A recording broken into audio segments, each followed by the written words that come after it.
Vreau să vă spun că România are 4 laboratoare pregătite să determine dioxina, inclusiv laboratorul București, Institutul de Referință de la OBOR, de Sănătate Publică Veterinară, și încă 2 județe, unul e Călăraș și al 4-lea în Scapul. Iar pentru determinarea radiațiilor sunt dotate toate laboratoarele din România.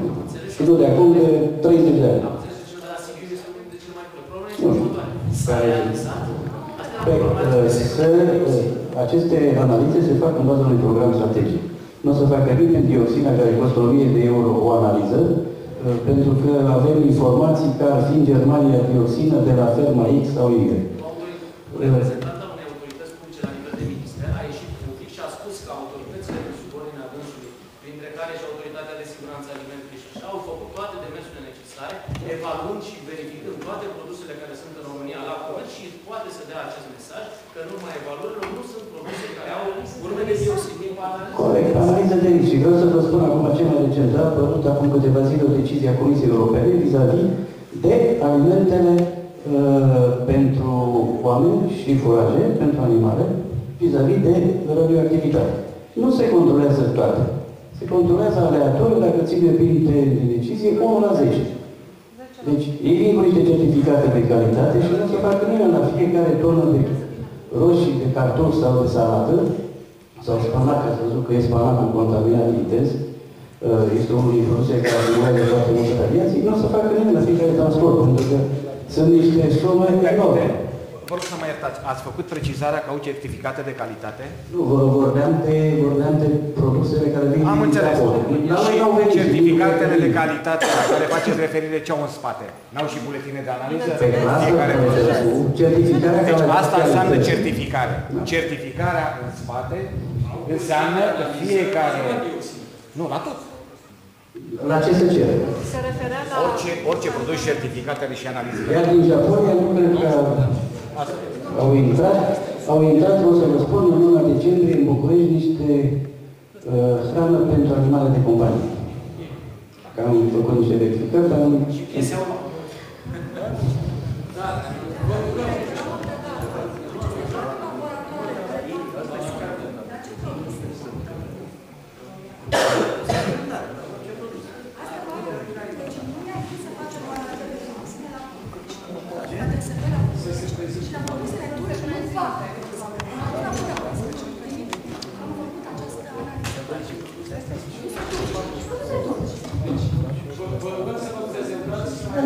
Bună ziua, sunt Ioana Stan, șef laborator european laborator privat, bineînțeles, laborator central și noi nu facem dioxina, cum am și spus, o analiză foarte costisitoare și implică și un training foarte serios, dar am avut nevoie de un certificat în care sunt specifice cantitatea dioxina din produsele noastre și am căutat un laborator care să facă acreditat.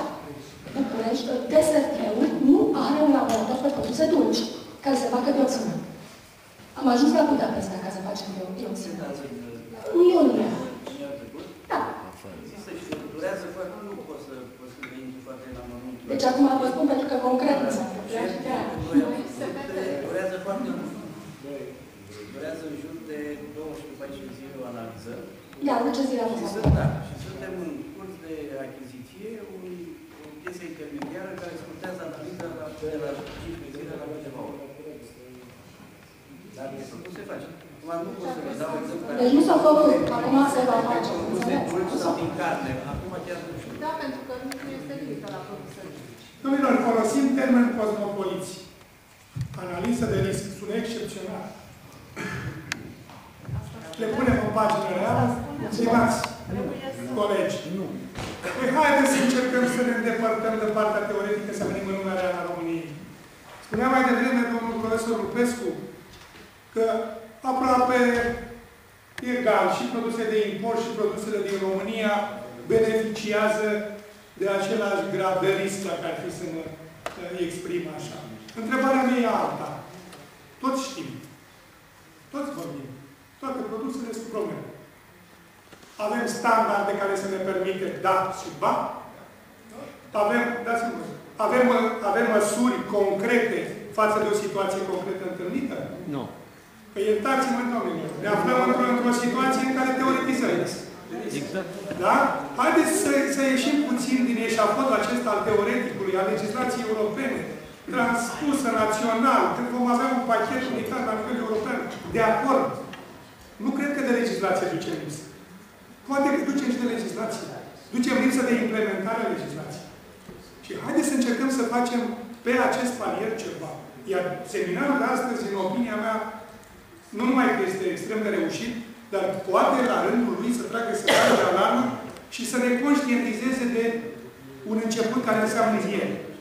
Și trebuie să facem treaba asta. Pentru că avem produsele din țările terțe cu probleme. Produsele din comerțul intracomunitar sunt foarte bune? Din Germania, ce nu? Produsele indigene pe raft din unitățile... Luați PSG-ul venit din Slovacia, luați la lapte să vedeți ce stele treci. N-am intrat în amăr, domnul director. Da? Da. Zău... Nu dăm nume. Măsurile se iau. Cum se iau? Bun. Cât ar trebui să confiscăm, doamne? Cât ar trebui să confiscăm de ce este pe piața națională a importului de roșii? Este important?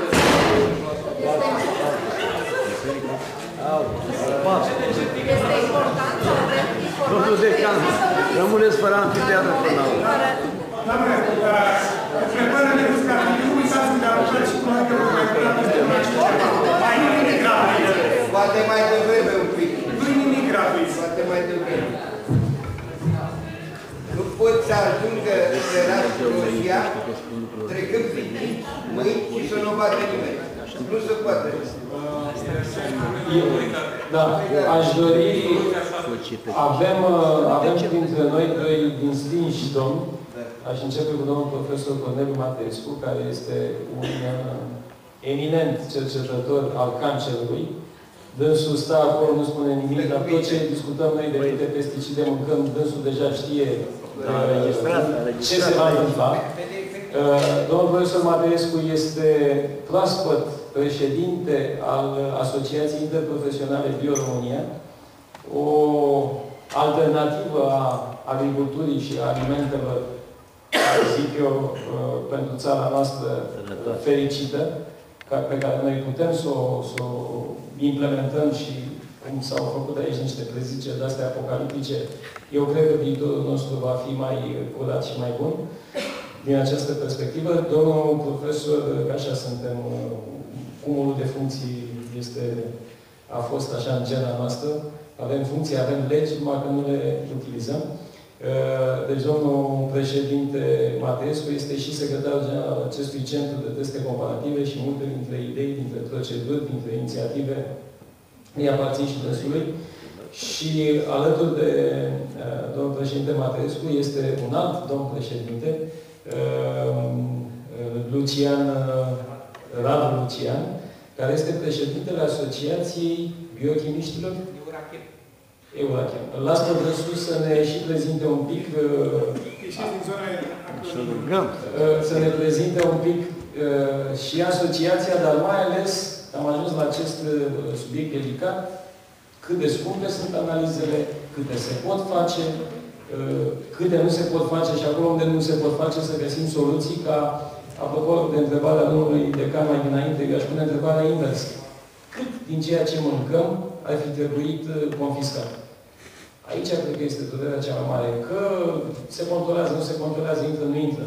Dar noi mâncăm lucruri care cred că n-ar fi trebuit să le mâncăm.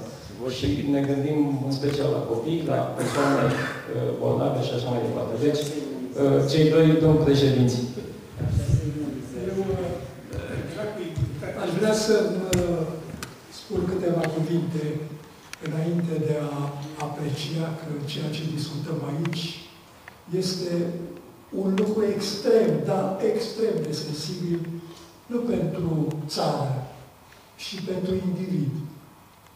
Știați, de exemplu, că Germania lansează pe piață ideea uleiului industrial care se folosește la transformatoare de obicei și care la o anumită temperatură concentrează dioxina, nu ăsta a fost pericol. Adevărul e altul. Știți ce făceau? Știți plăcile de textolit, care în momentul în care se dau la casare toate electronicele, acele plăci de textolit, după ce se scot de pe ele elementele metalice care sunt valoroase, erau băgate în mori, erau măcinate și băgate în furaje. Acest produs nenorocit are